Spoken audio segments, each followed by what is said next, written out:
সাথে আওয়ামী লীগ কর্মী ও আইন শৃঙ্খলা রক্ষাকারী বাহিনীর সংঘর্ষে রবিবার রাত 10টা পর্যন্ত সারা দেশে অন্তত ৭৫ জনের মৃত্যুর খবর নিশ্চিতভাবে পাওয়া গেছে। এর মধ্যে সিরাজগঞ্জে 18 জন, ঢাকায় 6 জন, নরসিংদীতে 6 জন, ফেনীতে 5 জন, মুন্সিগঞ্জে 3 জন, বগুড়ায় 3 জন, মাগুরায় 2 জন, কিশোরগঞ্জে 3 জন, রংপুরে 2 জন, সিলেটে 2 জন এবং পাবনায় 3 জন মারা গেছে বলে জানা যাচ্ছে। বিভিন্ন জায়গায় হওয়া এসব সংঘর্ষে কয়েক হাজার মানুষ আহত হয়েছেন। ঢাকায় কারণ বাজার, জিগাতলা, মিরপুর, উত্তরা সহ বিভিন্ন এলাকায় আওয়ামী লীগ কর্মী ও পুলিশের সাথে বিক্ষোভকারীদের সংঘর্ষ হয়েছে।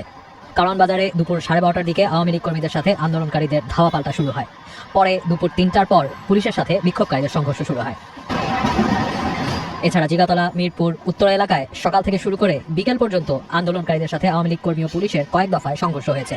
এরকম পরিস্থিতিতে দুপুরের পর থেকে সারা দেশে মোবাইল ইন্টারনেট সংযোগ বিচ্ছিন্ন করে দেওয়া হয়।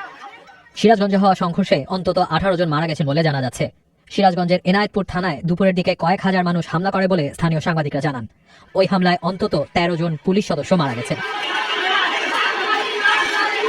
রংপুরে আন্দোলনকারীদের সাথে আওয়ামী লীগের কর্মী ও সহযোগী সংগঠনের নেতাকর্মীদের সংঘর্ষে 2 জন নিহত হয়েছেন। রবিবার সকালে শহরের সিটি বাজারের সামনে আন্দোলনকারীরা জড়ো হলে তাদের সাথে আওয়ামী লীগের নেতাকর্মীদের এই সংঘর্ষ শুরু হয়। সিলেটের গোলাপগঞ্জ উপজেলায় আন্দোলনকারীদের সাথে পুলিশ ও বিজিবির সংঘর্ষে 2 জন নিহত হয়েছেন। রবিবার দুপুর 2:30টার দিকে গোলাপগঞ্জ উপজেলা কমপ্লেক্সের সামনে আন্দোলনকারীদের সাথে এই সংঘর্ষ শুরু হয়।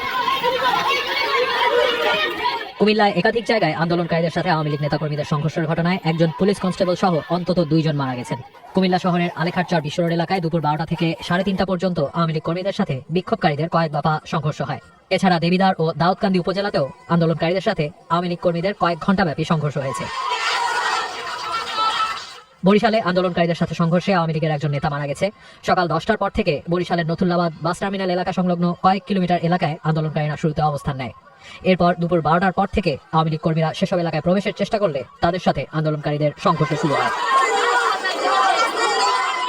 এছাড়া দেশের বিভিন্ন জায়গায় সরকারি ভবন ভাঙচুর করা হয়েছে, পাশাপাশি বিভিন্ন ভবনে ও গাড়িতে আগুন দেওয়া হয়েছে।